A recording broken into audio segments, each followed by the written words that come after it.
Thank you for coming into this session about seeds. Stoked to see so many people interested in this topic, critical topic for our well-being, for our health, for our communities. Please, if you did not get pinole, get some pinole from the back. The pinole is made from chapalote corn. Gracias. The chapalote corn has the genetics from corn that was the first corn that came from Central America, Mexico, and came to what is now considered North United States area. And we grew it at Community Roots Farm for 3 seasons. Who are we missing? We're missing Paul. Here's Paul. Paul and Jose. And Jose. So Paul, as he comes down the walkway, grew this corn for another 3 seasons. So now this chapalote corn is 6 seasons in San Diego County, which is significant because by doing this, we're creating locally adapted seeds, corn, grains, something that a lot of us eat every day. Corn, right, is a staple in a lot of our diets. And Paul, last night, made pinole for all of us with the chapalote corn that he grew on his farm. So this is really a special treat for us to be eating our ancestral foods. Paul, do you want to say what was in the pinole for anybody? My mic doesn't work. There's corn in it, and cacao, and cinnamon, organic sugar, and some allspice. That's it. And water. I know there's no milk in it. There's no nuts in it. It's toasted. It's a toasted corn. So you roast it ahead of time. Mm-hmm. Yeah. I know that's the main reason, that's the main difference. But besides that, there's a lot of similarities that I looked at the recipe. So. All right, before we get started, be mindful that there is corn on your table. There are signs on there to tell you more about this variety. We need help processing it. There are bags to put the seed corn into. But before you put them into the paper bags, please vote on there to help us get a better idea of why you're here and why you're interested in this work. But before you do that, I want you to go back into your memory. I want you to go back into your childhood. And I want you to think about what was going on in, maybe it was your grandmother's kitchen, or maybe somebody else's kitchen that you remember fondly, somewhere where you felt safe. And what was it like? What was on the stove? I want to invite you to close your eyes for just a moment. And I want you to turn on your senses. And I want you to imagine, to remember what was in those boiling pots. What was in the kitchen. As you remember, and I'm hoping those smells, those fragrances come back to you. What was it? Was it a pot of beans? Was it rice? Was it something in the oven, maybe? Was it something on the stove that made you feel happy? What was it, that brought these memories back to you? I also want you to envision, to think about who was in the kitchen. Who was in there, and what was the work like? What was the space like? What were you doing when you were there? Did you go up to the pot and smell it? Were you playing outside? Were you playing with friends or family members? What were you doing? Who were you talking to? What do you hear? Was there a place where those things came from that was in the pots? Were they grown in a garden or a farm? And if so, who was tending that space? What emotions arise when you think of those smells? Do they bring comfort, joy, or a sense of belonging? I'm going to ask you to just bathe in that luxury of that experience for a moment. Just a moment. And be there.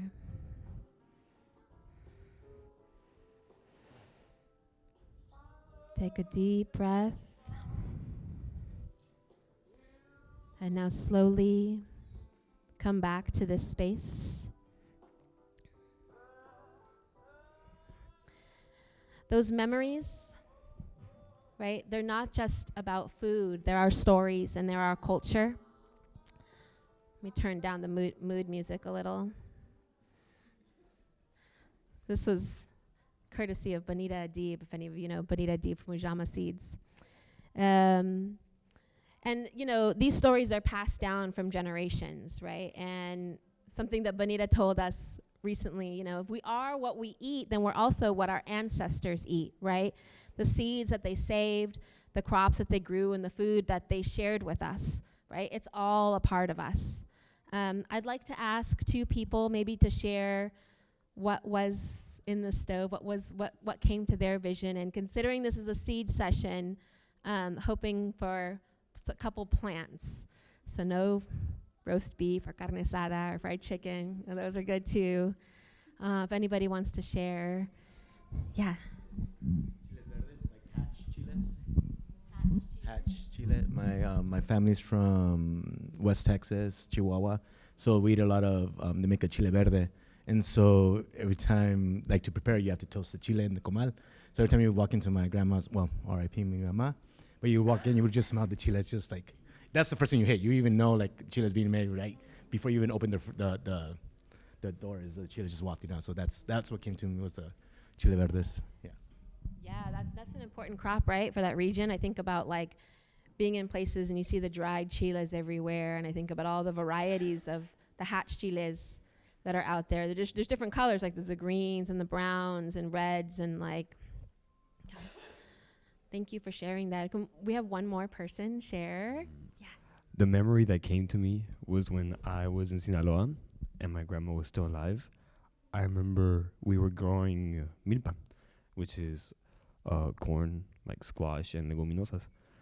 We also had a lot of chiles verdes, which chile serrano, I don't know if you know it.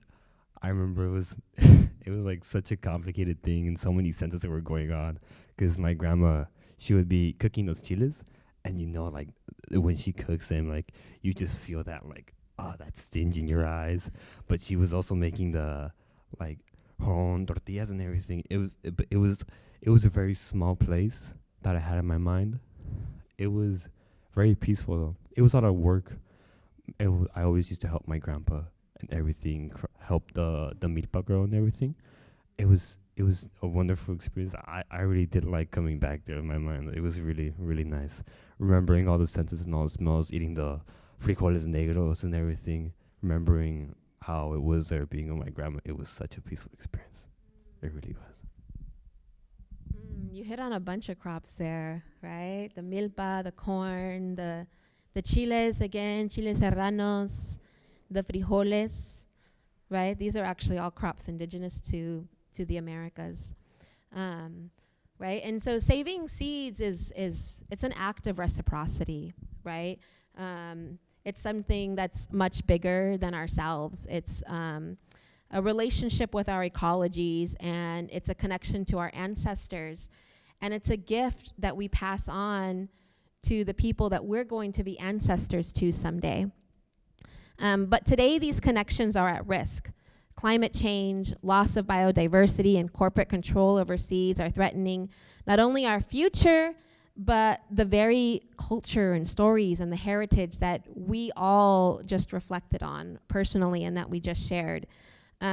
This is especially true for our Black and Brown communities, those of us who have been systematically excluded from land and equitable food systems for generations. And so this is why seed sovereignty is so crucial, right? Because whoever controls the seeds controls the food systems. And whoever controls the food systems controls what? The people, everything, right? There's major corporations like Bayer, who just absorbed Monsanto, Corteva Agriservice, I think, They now own over 40% of the global seed industry. But we're not powerless, right? There's a lot that we can do. And here in San Diego County, we are envisioning this and we're acting upon this. We had our San Diego Seed Farmer training that's actually still going on through the end of December. And we've been working with a cohort of farmers and other farmers outside of our cohort who are passionate and committed to this work, to saving seed, to not only growing food, but to preserving our culture, to preserving our stories, right? And to creating climate adaptive seeds for our region. So without further ado, I will pass it on to Kat Henning, our facilitator, and all of these amazing seed farmers. Yes, welcome, and exciting. And that's Bianca Bonilla. I'm not sure if she got a proper introduction there. She has been envisioning having a session at the gathering here for many years, and last year when the seed group came together, it's time. It was time to have this conversation, and I just have chills seeing this room packed with people that get it. Yeah. I'm really excited to introduce our panelists. We're going to be having a multi-series conversation here to talk about seeds, the cultural aspects, how we are coming together as farmers, what does it look like to have a seed network, and how do we wrap this up? How do we take what we're doing in this moment and bring it forward, and we all do it together? So we have some wonderful panelists up here that are going to be sharing some thoughts on these topics. I'm going to have you each please say your name and your farm name and what part of San Diego are you currently farming or growing in? Hi everyone, a pleasure to be here. My name's Jose. I'm farming in Ramona, and my farm project is currently named La Chispa Farm. Hi everyone, Paul Mashka here. I farm in Imperial Beach down at Wild Willow Farm School, and I also farm in Chula Vista along the Sweetwater River, and mainly grow seeds. Hello, my name is Jazzy, and I farm at SNS Friendly Ranch in the Tijuana River Valley, a couple minutes from Wild Willow Farm. Hey everyone, I'm T. I'm from Ocean View Growing Grounds. We're a small community garden, a hop and a skip away from Lincoln High School. We're in the Mountain View area. Good morning, you all. My name is Javier. I farm at Seeds at City, an urban farm in downtown San Diego. I also farm at Tijuana River Valley, growing seed at Tijuana River Valley Seed. Yeah. Let's get a warm round of applause for our panelists. Yeah, thank you so much for your courage and bravery to just, be in front of a group of people, but we're all lovely humans.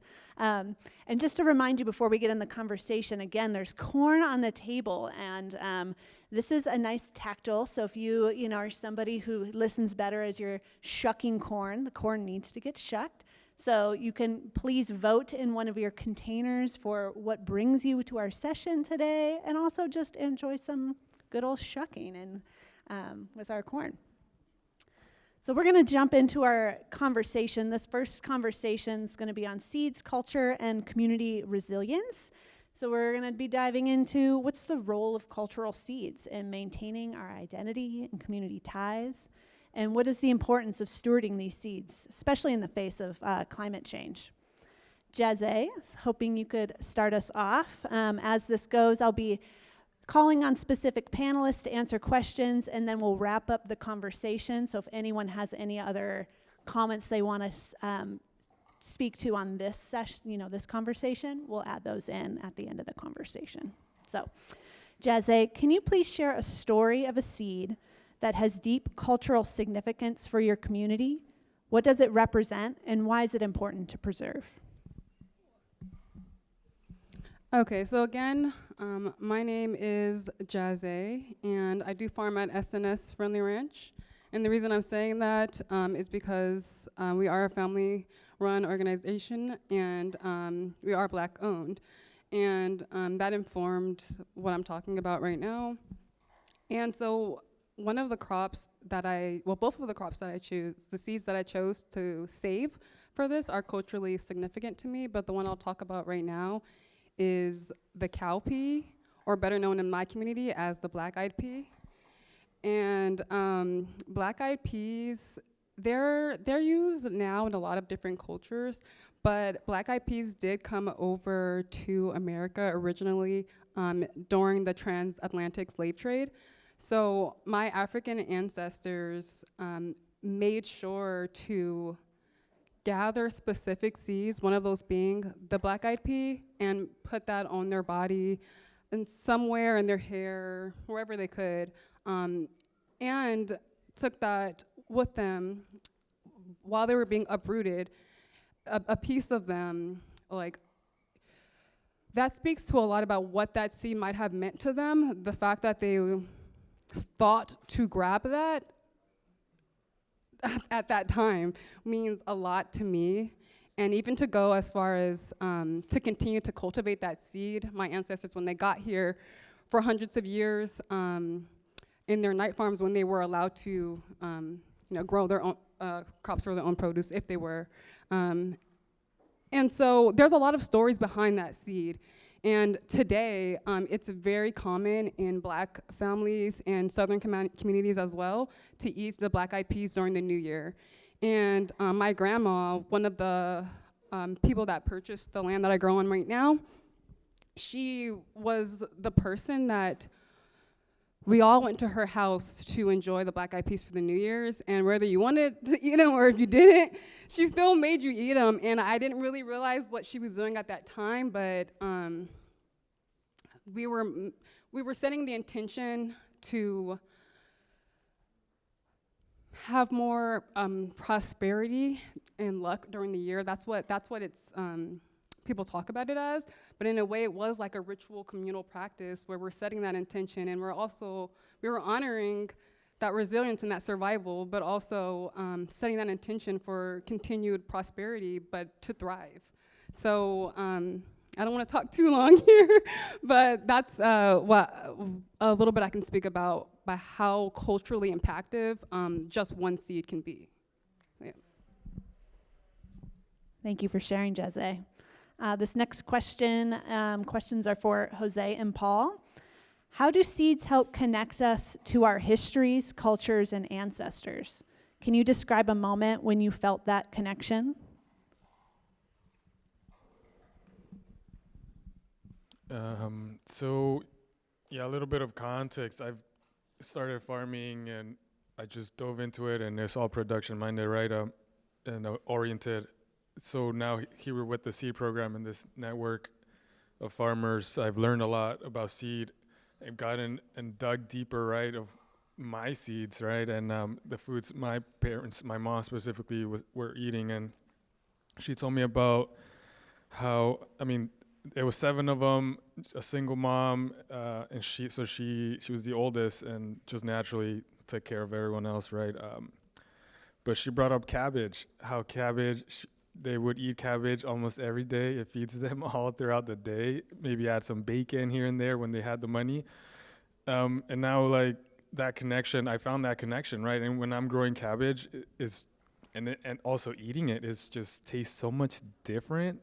And that, knowing that my family has connections to cabbage, right? It got them through a lot their life, right? They all of them are now here in the States. They migrated from the small town La Concha in Sinaloa.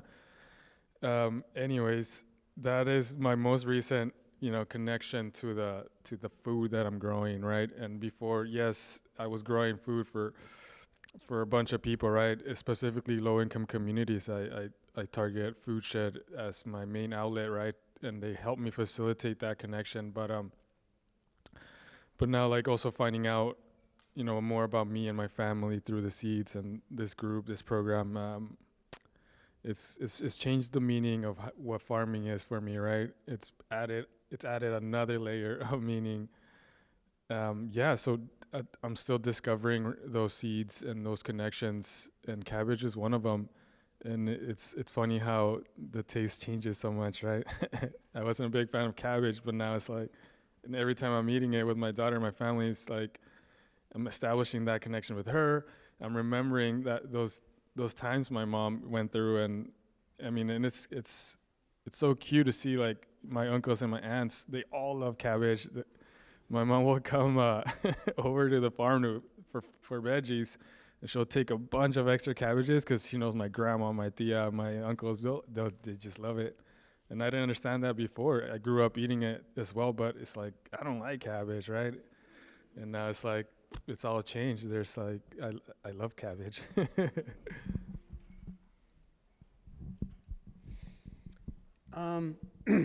Yeah, I guess I've been growing many different crops for decades, and I've done kind of this deep dive into studying where these plants come from and their cultures, their place of origin. And so it's been kind of a little bit different route for me to kind of look into my cultural foods. It's almost like backwards. It's that I studied all these other ones, and then something dawned on me just a couple years ago about what are the foods that my culture is made of. And I'm half Polish, and just recently found out I'm half Norwegian, which is kind of like a big, in my 60s, realizing I've got a different genetic background than I thought I did. So I just started to look into what my traditional foods are from Poland and Norway. And the traditional foods in Norway are sardines, okay? Not a lot of crops, but they do grow peas and a number of other things. But in Poland, what was interesting was that they're famous for a fava bean. And fava beans are, all over the world now, like a lot of the different seeds and crops. But they originated in different parts of Europe. And there's like a pink Polish fava bean. And I have some on the table out there. I'd be really happy to share.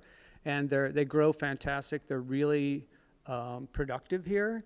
And they're really good. And it was fascinating to see that that those existed. So that's the first one that I started to grow. I've got a number of other cultural foods from my heritage.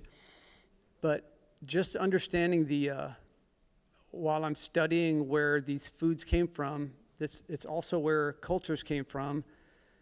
All of our different heritage came from a place of origin along with these foods. They literally are what we're genetically made of these foods. We're aligned with those things. So that's been a big study of mine. It's been really fascinating to realize that obviously all these foods come from places of origin along with cultures, but then they've been transported across the planet in all kinds of different ways of trade, just being carried in a sack, or trade routes, or the spice trade, or the Silk Road, all these different ways that seeds have moved around, and then slowly became traditional cultural dishes in different lands, even though they really came from a completely different place. So that's been a big study of mine. And I think understanding our culture and the original foods that we have, I think everyone owes it to themselves to look into it. And we can only learn it from self-study. It's not really it's kind of omitted in our education, and that's something I think is unfortunate. So, yeah. Yeah, I think it's just to add on to what Paul is talking about, this idea that certain foods can travel across the world and be integrated in someone's culture. I found a lot of power in that idea. I recently, one of my favorite things to grow is corn, and specifically this red corn. And this red corn, we actually don't know the origin of the seed. We don't know what variety it is or anything. And it just draws a lot of parallels to how I feel as like a Chicano man or Chicano person in general. Like, I have brown skin and I know I'm native to here, but I don't really know my history. It's the same with that corn. Like, it has the genetics of this ancient corn, this ancient grass, but we don't know where it comes from. And yeah, I just kind of wanted to like allude to that. Yeah. Thank you for sharing. We're all on a journey. We're all on a journey. And we get to meet each other in this moment. T, the next question's for you. And Javier, if you want to add on to it. What challenges have you faced in accessing and protecting culturally significant seeds? And why is it important to have these seeds for local communities? Yeah, so I'm different from these amazing farmers up here with me, as I work at a community garden where we work a lot with refugee groups that do have seeds we want to grow out, but they don't have the space. When they come here, it's totally different from their home country, where agriculture and collecting seeds is second nature, and it's part of nourishing not only their community, but the future generation. But over here, when they move to the cities, they kind of lose that feeling to nourish their communities, and they don't know how to nourish their communities. They're totally reliant on what the resources they have that the city offers or the county offers. So it's something I'm learning working with these refugee groups, that they do want to feed their communities still, who came over from colonized countries. And to learn why they're in America. But at the same time, we have space to help them grow out their seeds, knowing they know how to feed their community. They know how to heal their communities through what foods. And it's a privilege right now to learn what's not only culturally relevant to the refugees around our garden, but what's climate relevant. So they also know how to grow out their seeds. And a lot of them are seeking grounds to grow out their seeds from themselves and to be totally resilient to the food system, where they have their own seeds that they know, will heal their families, communities, and generations to come. So that's an important theme that I keep seeing over and over with the more partners I work around Southeast San Diego. Yeah, I don't really have much to add. I think Jazze alluded to it earlier really well, with this idea that like people can take seeds with them even as they're being enslaved is a super powerful idea. That's like a safety. Actually, like during this, I was kind of like holding one of my seeds, kind of just like a stress ball or something. You know, it's kind of weird, but yeah, there's just something comfortable about like holding your seed and knowing that you can plant it and continue it and feed yourself and feed your community. We have just a couple more minutes of this conversation. Did anybody else want to add anything on the panel here? Yeah. Yeah, I think like you're saying, how you're holding those seeds, having that power of those seeds, it's like taking it beyond having the means of production. It's like you have the seed of the entire thing, right? Very special to save those seeds for sure, especially with a history right behind them. Often people ask me, where do I find the seeds that I grow? And it's interesting, in modern day, there's, all the large seed companies, they've got all these, hybridized seeds or seeds that, they've in modern day created new varieties. And, seed companies always are like, we got 20 new varieties, 40 new varieties in every single catalog.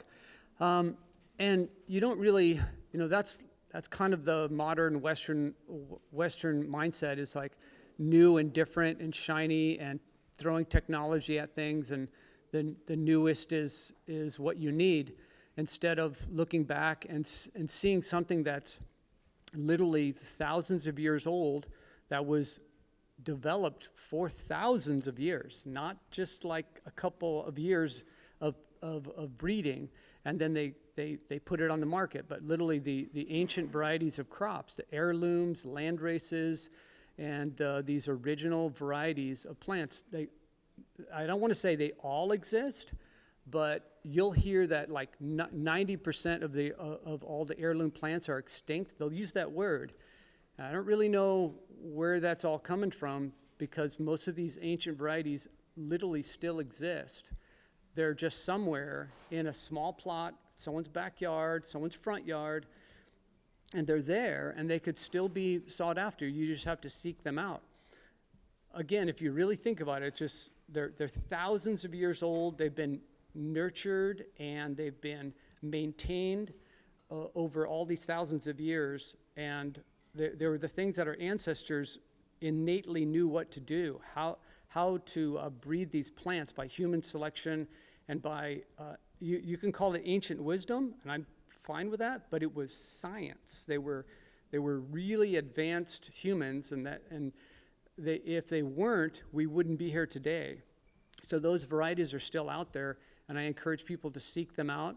And of course, they can't just be like willy-nilly planted and not maintained. And that's one of the things about heirlooms that you'll hear, like some bad rap about heirlooms, that they're not very productive.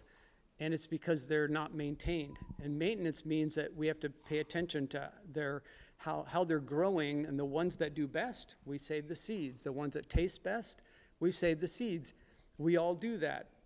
We all do that naturally. We eat a melon, it's like, that's the best melon I ever had.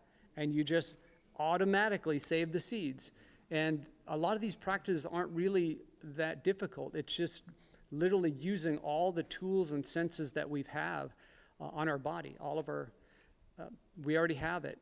We don't really need a microscope. We don't need all that, all this like modern technology. We just need to be in tune and in touch with nature and all these things. So that's, if there was like one take-home message, you'd be really surprised to find that these things still exist, and you can just do seed exchanges or just communicating with really small seed companies. You'd be really surprised. You just Google, like, you know, some curious thing, and it's going to pop up somewhere. Some will be in other countries, but it's available to you if you pay the fee to get it transported across, you know, legally. Others, you go vacation somewhere and it just ends up in your suitcase. Yeah, all kinds of, there's like, literally that's what we've done from the beginning of time. The seeds are the foundation of farming. We learned that these things were like this magical, encapsulated living form in this little thing, and we carried it with us. We put it in a little satchel. We carried it in our hands, and we broadcasted it. We are the seed dispersal agents of all these plants, and we also tinkered in their genetics by just human selection and by planting more of it than nature was planting. We went, wow, this is so valuable to us. Let's plant more of it. And all kinds of things happen when we plant more of something, because nature kind of doesn't do that, but we do. And you'll get all kinds of genetic mutations, genetic drift, different types of things that happen because we kind of plant more than what nature was doing. So it's not super hard to learn science, but it's our ancestors did it. We can do it, and lots of people are still doing it today. So yeah.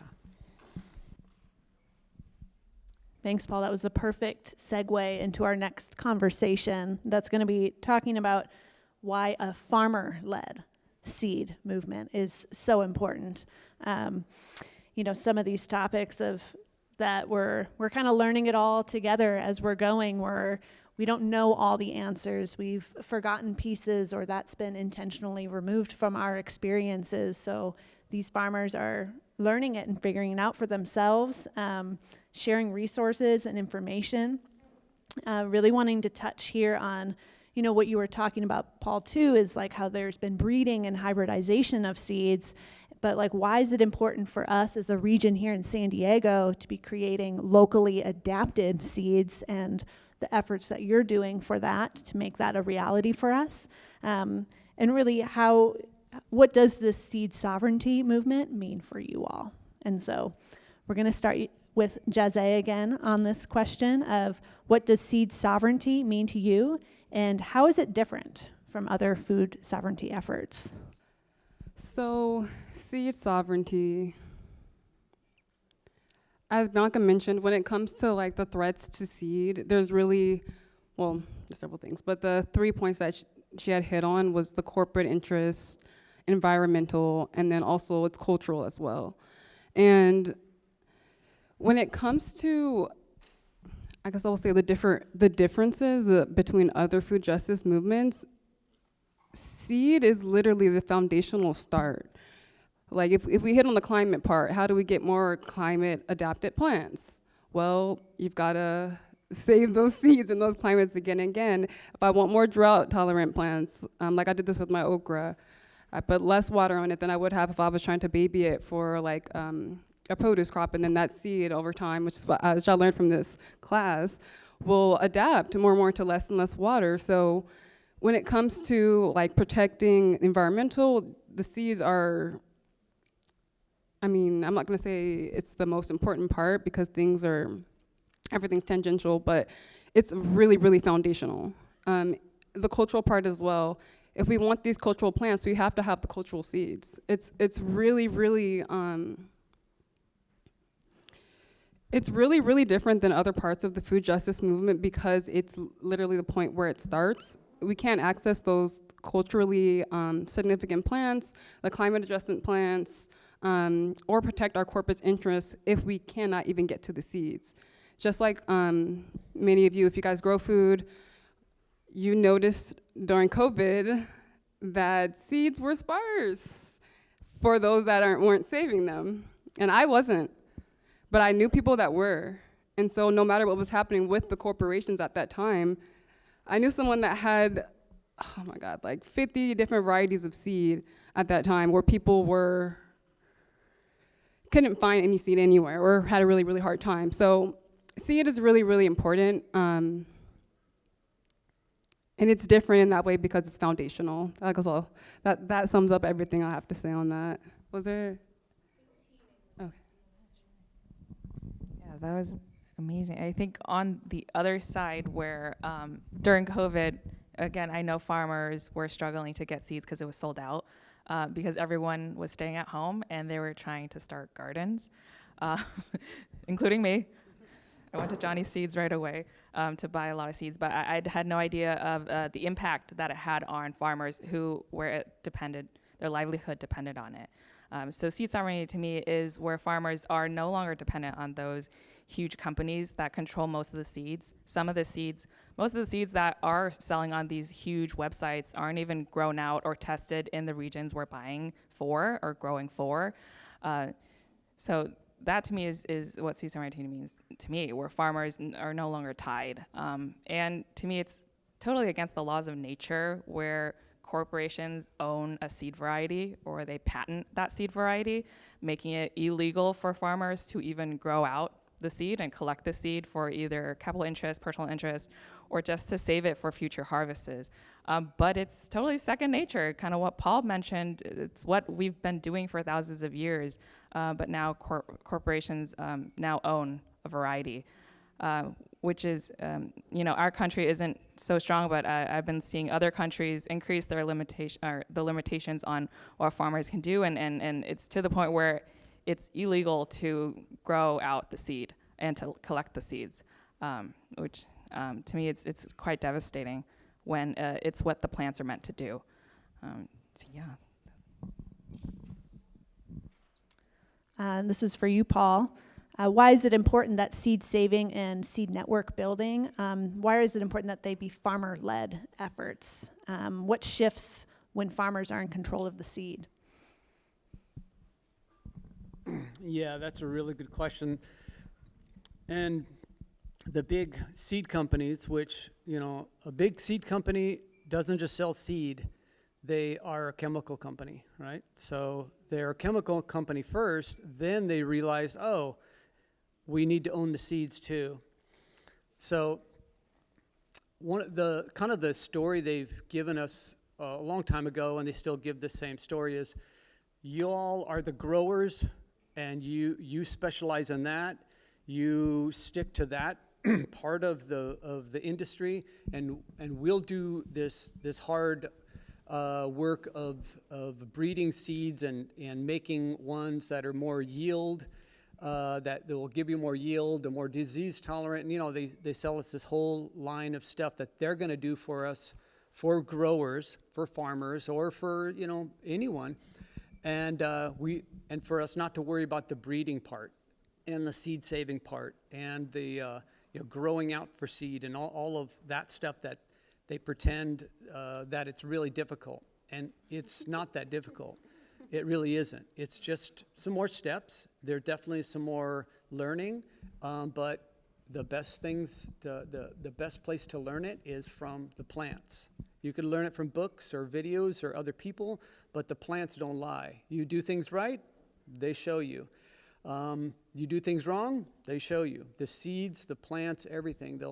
Even if you don't know anything, you just have to pay attention. Just observation, and they'll teach you. So, we all heard that if they own the seeds, then they control the food. They control the food, they control the people. And they know that, and we have to understand that. I think it's real important to include seed saving in our farming and gardening practices. And farming and gardening, I just interchange the two words. Farming tends to be looked at as like this kind of like this activity that's a business, and you don't really have a lot of emotion attached to it. It's just for profit. Gardening is a little more like, oh, that's something that's nurturing, or it's my sanctuary space, or I'm caring for nature. So I'd rather actually call it gardening, but it's gardening that we're going to grow food and take care of nature and the soil and grow seeds. So I think those words could be interchangeable, but if you just kind of have the right mindset. I think saving seeds definitely is another step. You can, and also if you're a small farm, it might seem stressful, like, oh, that's a new enterprise I'm going to add on to my practice, and a whole new set of skills that I have to do, and facilities and equipment. But the thing is to start small. Start with the easiest things to save, and just kind of get this rhythm going, and teach yourself. Let the seeds teach you. Also, there's very specific things that you could try to grow seeds from. And out in the industry, if you're a grower for profit, very often one of your biggest expenses is some of the main crops that you grow. You have to buy a lot of that seed. And these are like, say they're, it's a good example of is carrots. They might be 20% of your sales, or your profits. 20% is a lot. Those seeds cost a lot. You could grow that crop out and just save the seed from carrots, that variety of carrots. And the idea of these things being hybridized, they are hybridized, but there also is another story being told to us about hybrid seeds, that they don't grow true to type. So if you save the seeds, they're going to be like, who knows what it is. And that's a myth. They're going to be very similar to the parents. They won't be identical, but they'll be so close that it's good enough. Not only that, but if you just grow them out a few times, they literally will be better than the hybrids, because you locally adapted them to your region and to your soil. And ancient people did this over and over and over. They literally are encouraging the plants to adapt to your soil, instead of buying new seeds each year and just relying on hybridization, which I understand the whole concept of hybridization. It's to breed in what's called hybrid vigor. And that definitely does produce more, but it produces more crops, but is there more nutrients in it? So there's all these little parts of it that need to be considered. Sure, more yield, but that's more isn't always better. The capitalist system is growth and more, but yeah, it doesn't mean that it's nutritious or culturally significant, things like that. So I think the main thing about saving seeds is that it's a regional area. So all the burden isn't just stuck on a couple of people. Everyone's saving just a couple different varieties of crops, not like everyone's growing 10 different things or 20 different things, and then you have to save seeds from all of them. Just pick one or two. Pick your favorites. That's what I always say. So I think that kind of help create a support system. So it's not like everyone's doing it. It's just like everyone's collecting a few, And if there's a network, you all know who's saving what. So you don't have to save beets because your friend's saving beets. And you couldn't save beets anyways because you just don't have the time or you don't have the space. It's not your best crop. So I think that's it. Javier, what benefits have you seen from participating in this local farmer seed network that we're all working together on?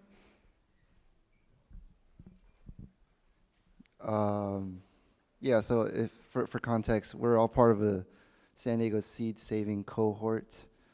We're all like learning from different mentors and mentors within this group, even learning from each other about saving seed and the importance of seed saving and seed sovereignty. Yeah, it's impacted me a lot. When I first started my farming journey, I remember thinking I want to like find my niche, my place in farming, and I didn't necessarily want to grow vegetables for production and just kind of like overexploit the soil and just try to get as much as I can from a square footage.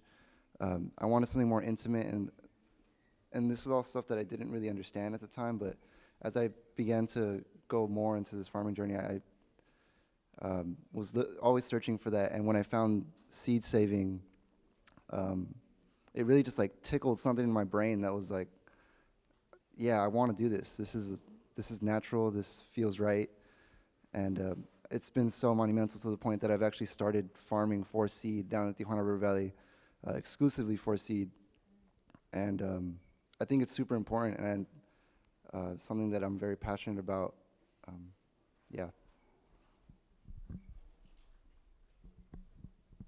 And Jose, yeah, if you want to add on to anything else, but really wanting to talk about like cooperative models around seed work. So we're talking about farmer-to-farmer networks, farmers working with each other, and it brings us into the thread of the session of today, which is cooperation.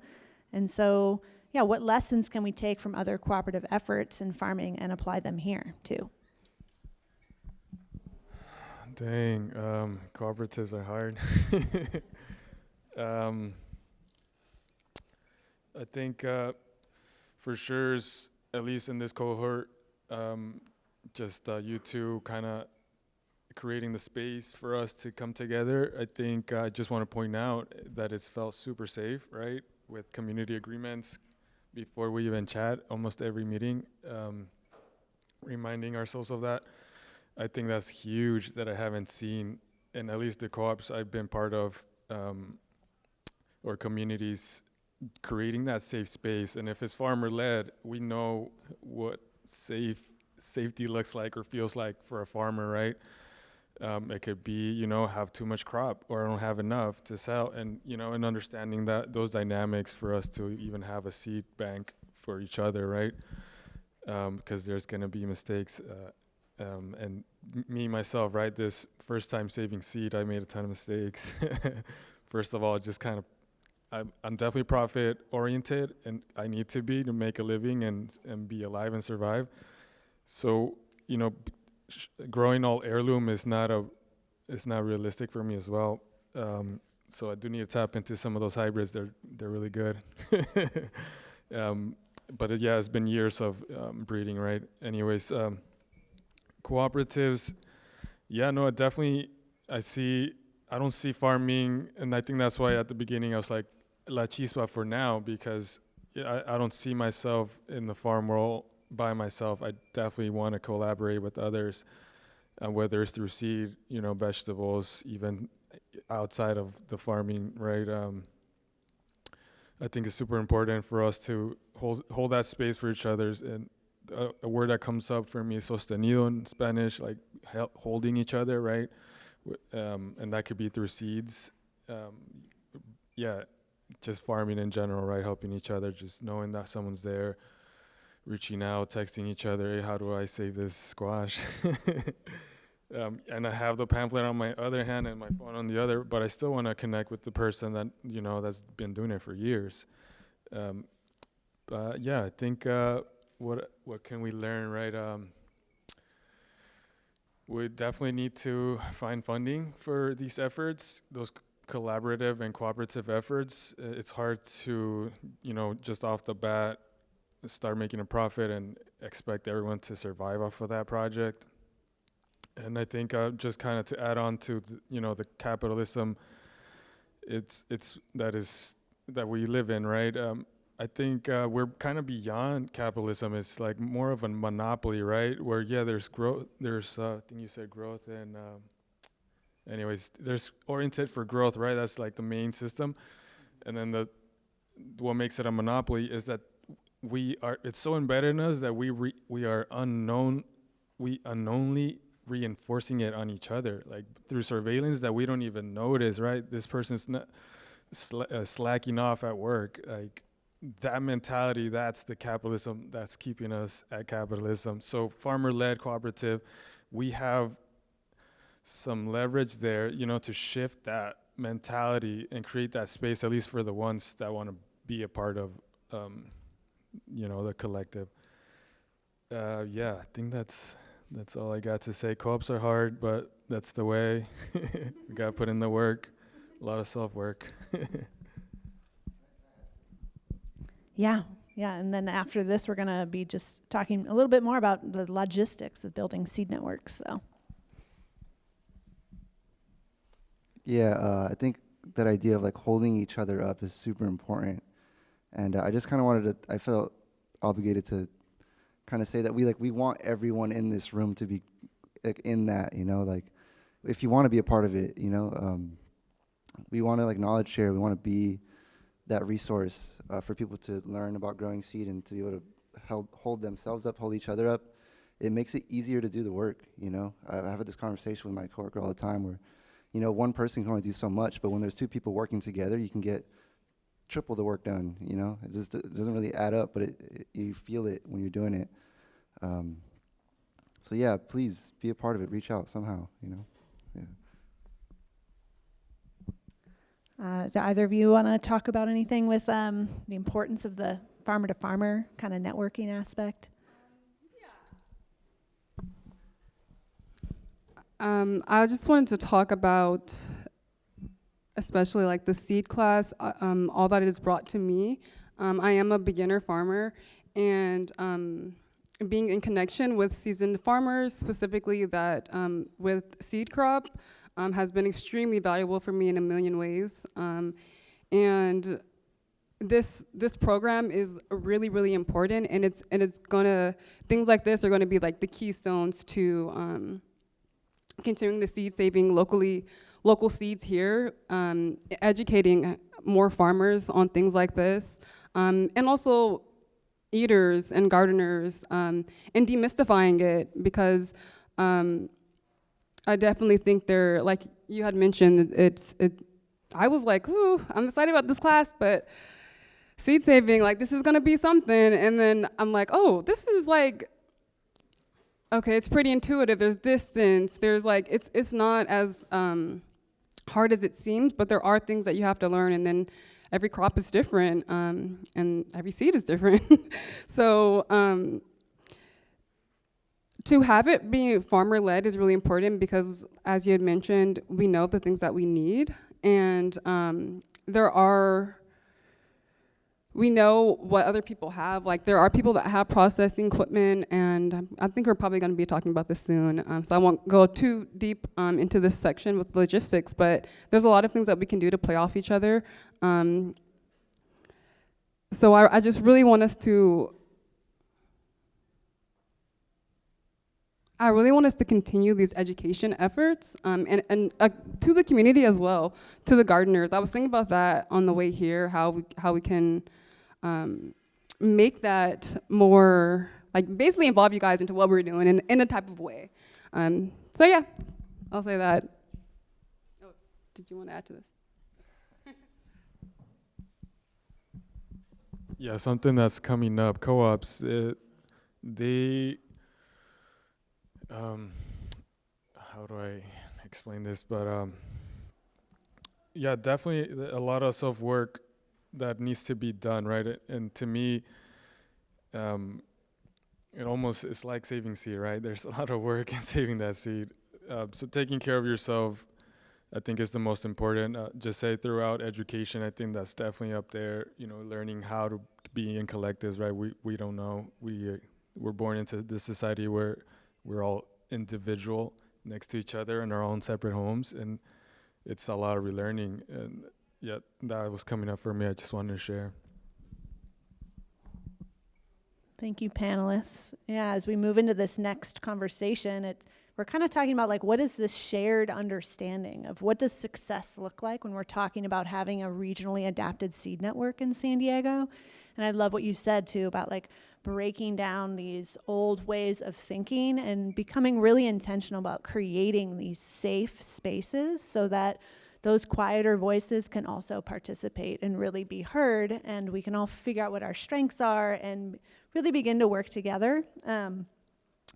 It's a work in progress, and it's a joy. And so there's challenges and opportunities here, and there's basic infrastructure and resources we need. We operate in a system that requires us to pay rent and survive and have a financial living as well.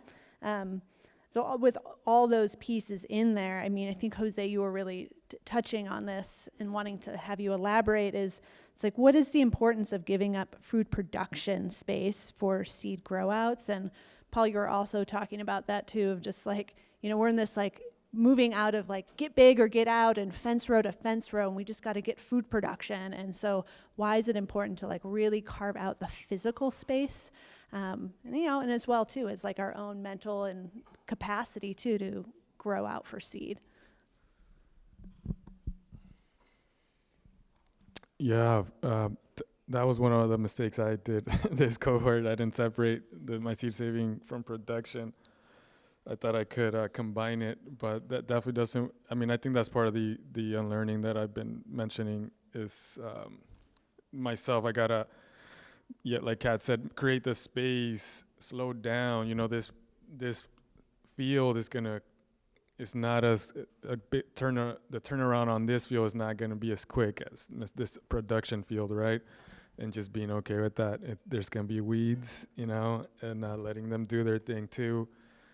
But yeah, at least for me, that's one of the lessons that's come up, you know, relearning and slowing down with farming. I'm a workaholic. I love especially farming.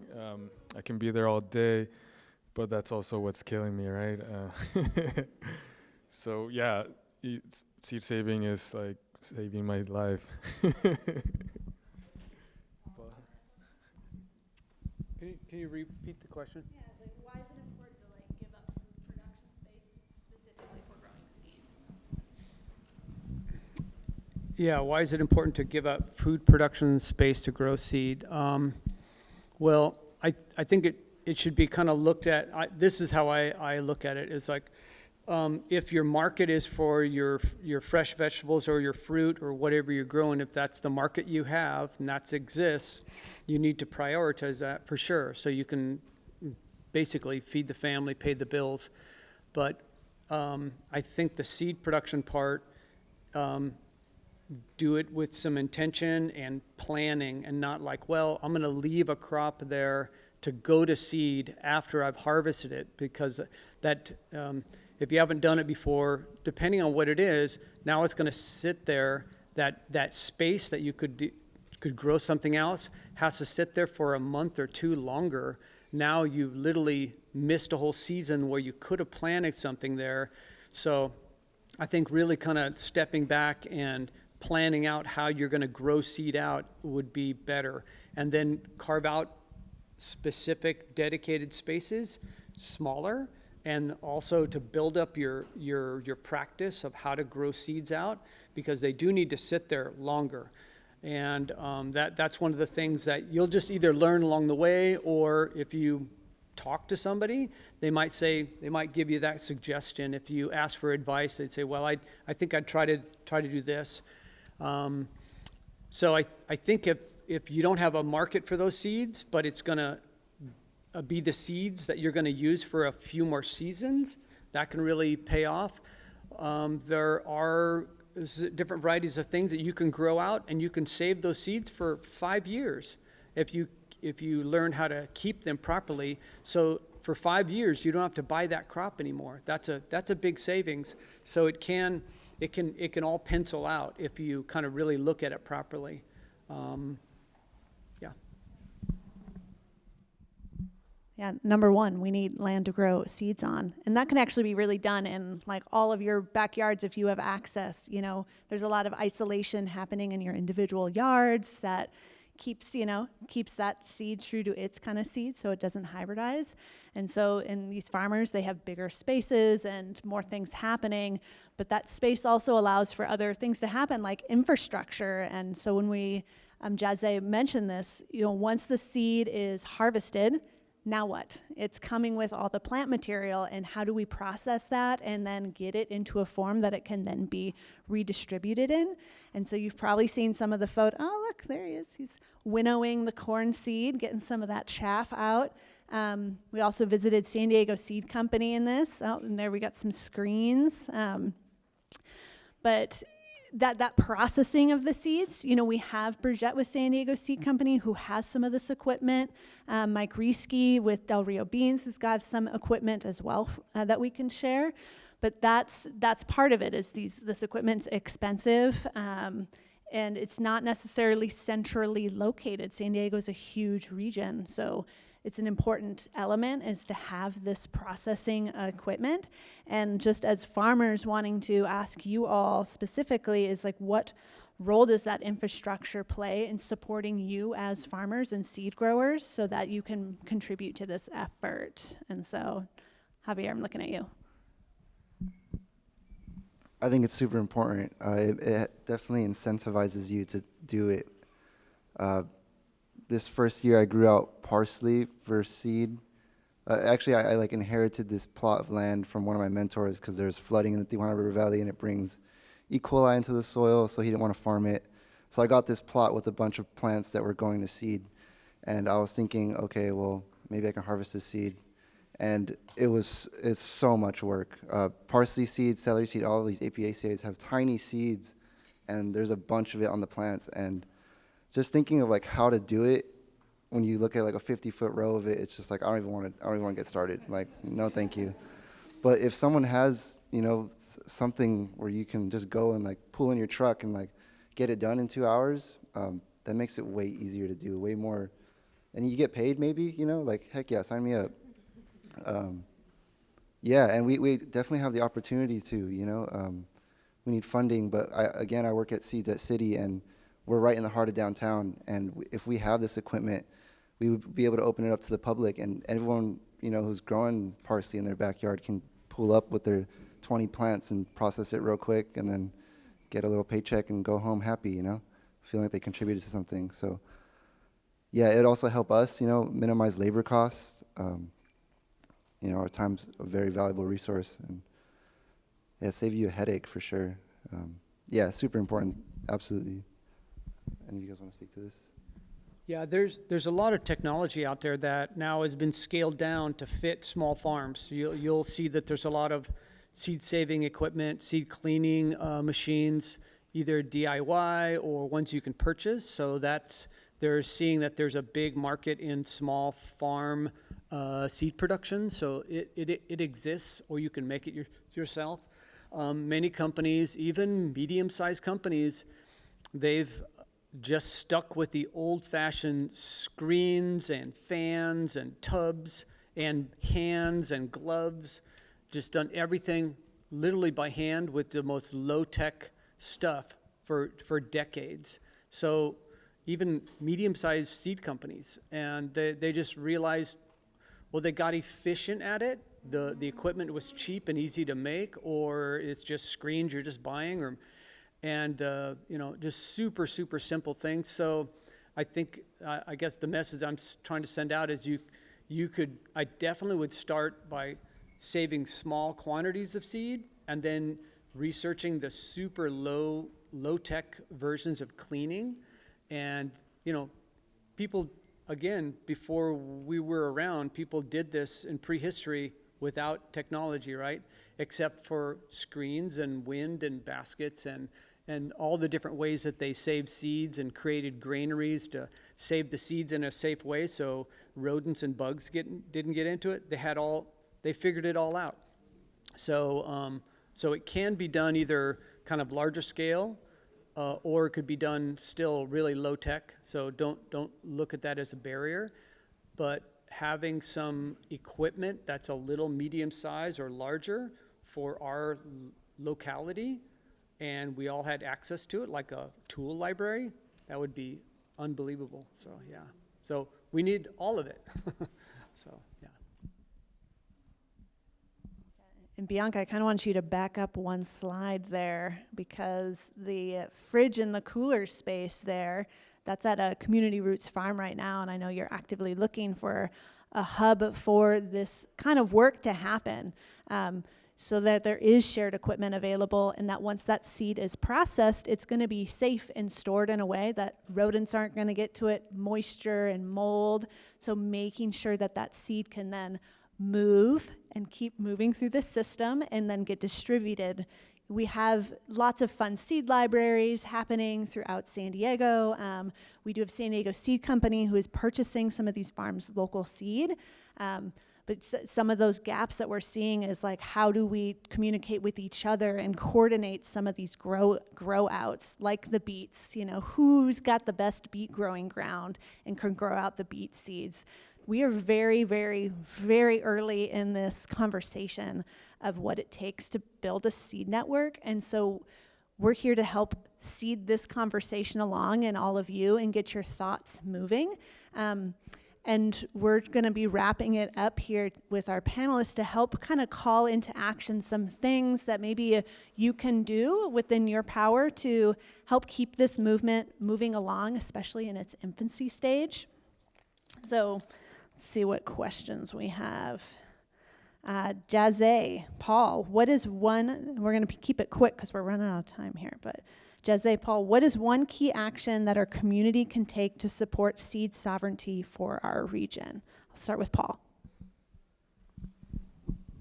I guess this is just kind of what's important to one thing that's important to me, and that would maybe ask yourself, what did my great-grandmother cook and eat? And find out what that food was, where it's from, and that could be somewhere where it's far away, Poland or whatever, but it doesn't mean that you couldn't locally adapt that variety of plant to your region. So you might have to get it, grow it out a few times, then you select the ones that do really well, and you're doing a number of things. You're creating some seed that is now available in this area. You're also preserving cultural heritage of the food that you're made of. It's also preserving a crop that might become extinct. If you're not familiar with that organization called Slow Food International, they do a good job. One of the things that they've came up with is like, let's make a list of all the foods that everyone thinks is important to save from extinction, and it's called the Ark of Taste, and it's a good start. It's not like, it doesn't, in my opinion, it doesn't include enough countries, like not enough countries know about it. And what you do is you nominate something. Can I put this on the Ark of Taste? And then now any one of us can look on the, search the Ark of Taste and look for crops and find out, oh wow, there is a Norwegian pea called Dead Viking pea, and it's on the Ark of Taste. I'd like to grow that because I'm Norwegian. And then you have to search out where it's at, and then grow it out. So I think that's kind of like serving many purposes all at one time. Also, it kind of takes you down that rabbit hole of the place of origin from you and your food and things like that. So that's a first thought. Perfect. He said a lot of the things I was already going to say, especially when it comes to collecting to the culture. But I also wanted to remind everyone that there are seed libraries out, and there are a lot of places that you can go to get free seeds. So I think People forget that sometimes. And these are most times there are regionally adapted seeds. And it's important as well when you do get that seed from them, try to learn how to seed save from that seed and return it back to that library and continue that on, because that's a really, really big piece of having like regionally adapted seeds. Be a part of it, you know? It can start with you can try just keeping one plant in there longer than 2 or 3 months. You don't have to start with the whole row of things. You can just do one single plant.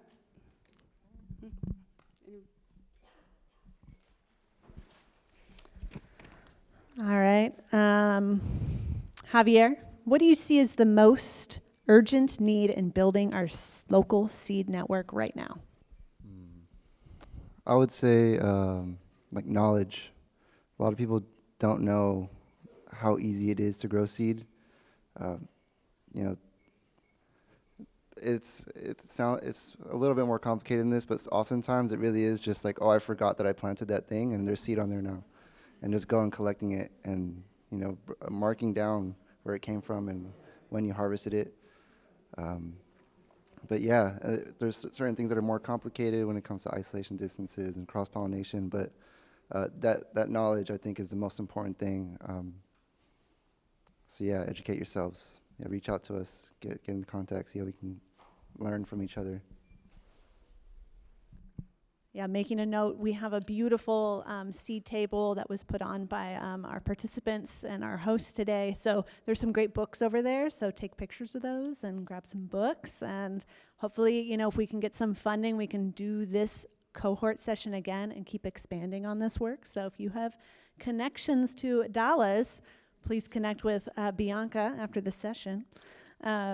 Couple more questions for us. T, how do we expand this work beyond just like the farmers? How do we get the gardeners, educators, and even like consumers and eaters involved in supporting seed sovereignty? Yeah, so I mentioned before I have the privilege of working with a couple of refugee groups around Southeast San Diego right now who are already kind of part of the seed sovereignty movement without knowing it. Just having seeds carried from their home country and bringing it to us and asking us, is it possible to grow seeds in Zone 10B? And me and my partner Lily sitting over there, we research into that and we connect with farmers like Scott Murray, Bianca. I have an amazing new cohort right now to reach out to reach into that knowledge hub and see how we can help support these, community members who already want to grow out seeds. So it's an authentic demand that we're willing to meet. So that's what's really exciting to me right now. And I think if we show them that it's possible to do in your own backyard, your balcony, or there are community gardens that are willing to give space to grow out those seeds, we're starting somewhere already with these community members. We also work with a couple educators, a couple schools where we're teaching cooking classes, but we actually show what's climate relevant right now. So what's nutritionally dense, but also climate relevant, but then also something that connects them to their home that can be grown in Zone 10B. So I think if we start there, we already have, it's an authentic demand that's already there. And I think it's important to listen to those authentic demands. And there's already enthusiastic growers. One thing that when we started this project or this cohort, we all took a survey, and I know we said we were going to make the survey available to everyone. One way that you can actively participate today is to go and take that survey. I think we have a QR code maybe on the table, hopefully. Everything that I personally do is in the spirit of public service. So like I'm trying to get everything, these seeds available to everyone, the knowledge available to everyone, and we need to know what you want, what you need. So. That's super important that you do that if you can. Yeah, I just want to touch on that too. Javier mentioned, what do you want? That's real important, and to also for other people to grow those things out. One other thing I think can be really beneficial is to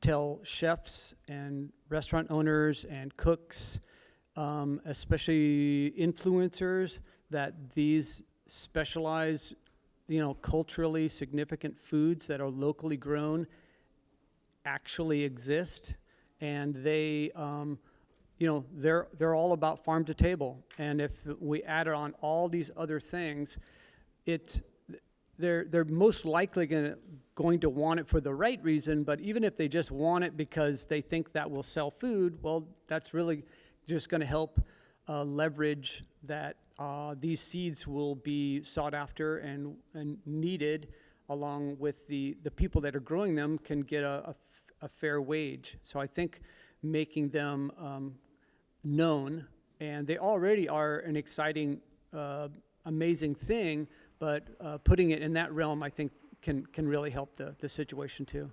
Yeah.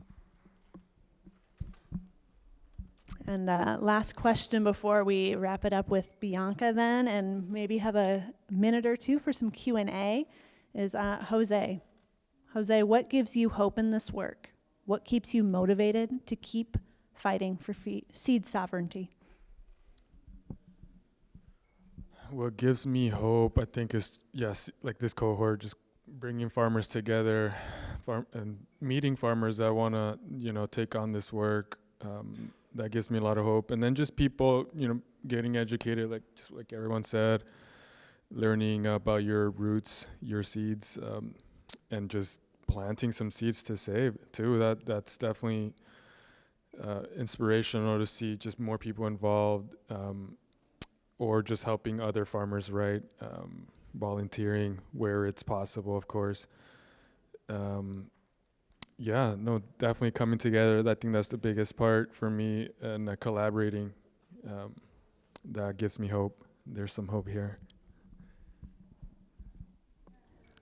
Yeah, you have some hope. Hope you want to see too. All right. I forget who it was in the seed class, but someone had gotten a box of seeds from their grandpa. And that really warmed my heart so much. And it inspired me to want to be that grandma that gives my grandkids these seeds that we've been growing on our ranch for 60 years or something like that. Imagine how amazing that would feel. I'm excited to be that grandma or that older, that person that has those seeds. I'm excited for that, so that's inspiring to me. What about the other side of the border? What about all the initiatives that are going on to save seeds and do things in Tijuana and further down the coast in Rosarito? And anyway, no one here's mentioned it. It's all just San Diego. So, question. Yeah, I think really, really briefly, and if anybody else has something to add to this, right, this is part of our bioregion, and definitely something that we've talked about and exploring, and how seeds cross legally and illegally. People have been carrying seeds across borders forever, and will continue to do so. But I think there is a lot of policy and work to be doing across the borders, for sure. Does anybody have anything to add on to that? Okay, but thank you for bringing that up.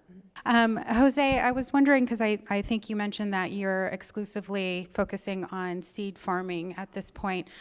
Could you explain some of the resources that go into harvesting seed for a crop versus trying to, bring produce to market? Because from what I understand, just in my own experience, gathering lettuce seeds, it's an extra 4 weeks of watering and nurturing a plant to be able to harvest those seeds. And I want to be able to grasp just a little bit more for myself, and I'm sure the audience, the resources that go into that, and then what the payout essentially is for you so that you can continue growing seeds. Yeah, like you said, it takes longer for these seeds or for these plants to be in the ground. So that's, more water for sure.